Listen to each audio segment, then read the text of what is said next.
Nakapako pa rin naman nga mga idol hanggang ngayon ang Golden State Warriors sa ika-8 pwesto sa Western Conference at inaasahan na posible silang malaglag sa mga susunod na araw lalo pat kakalabanin nila next game ang defending champions na OKC Thunder at magkakaroon pa ng 3-game road trip na siyang magpapahirap ng husto sa team. Kaya dahil nga sa kalbaryong hinaharap ng team na ito ay patuloy nga ang pagsilabasa ng mga trade rumors tungkol sa kanilang team katulad ng posibilidad na pagkuha nila kay Anthony Davis mula sa Dallas Mavericks. Kung meron man nga pong big man na kayang buhatin ng Warriors pabalik sa kampyonato, ito ay walang iba kundi si Davis na siyang pinakasaktong katandem ni Stephen Curry. Pero ayon sa isang insider, wala nang plano pa ang front office ng Warriors na kunin si Davis gayong kakailanganin nila ditong isakripisyo ang majority sa mga key player katulad ni Jonathan Kuminga, Draymond Green, Brandon Podziemski at ilan sa mga future draft pick. Alam naman nga nila prone to injury na si Anthony Davis na maaaring makasira lamang sa chemistry ng kupunan. Sa kabilang banda, literal napakaganda ng nilalaro at pinakita ng Los Angeles Lakers kahit man kulang ang kanilang lineup laban sa New Orleans Pelicans 133-121. Sa umpisa pa lang, hindi talaga naawa pa ang Lakers matapos nila itong tambakan at ma-outplayed sa opensa at maging sa depensa.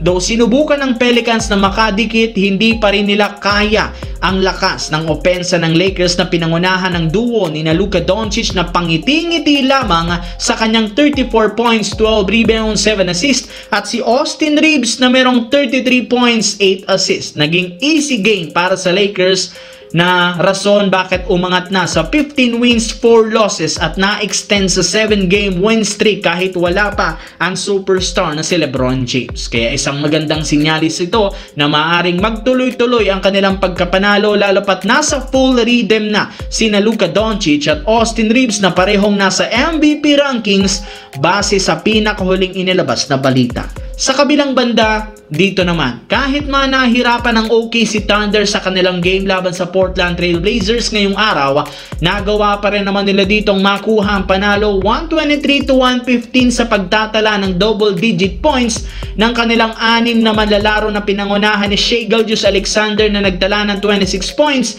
at si Chet Holmgren na merong 19 points. At kasabay ng pagkapanalo, umangat na sa 20 wins, 1 loss lamang ang kasalukuyang record bilang number 1, hindi lang sa West kundi pati sa East. Isang magandang sinyalis ito na kaya talaga ng Thunder mabasag ang record noon ng Golden State Warriors na 73-9.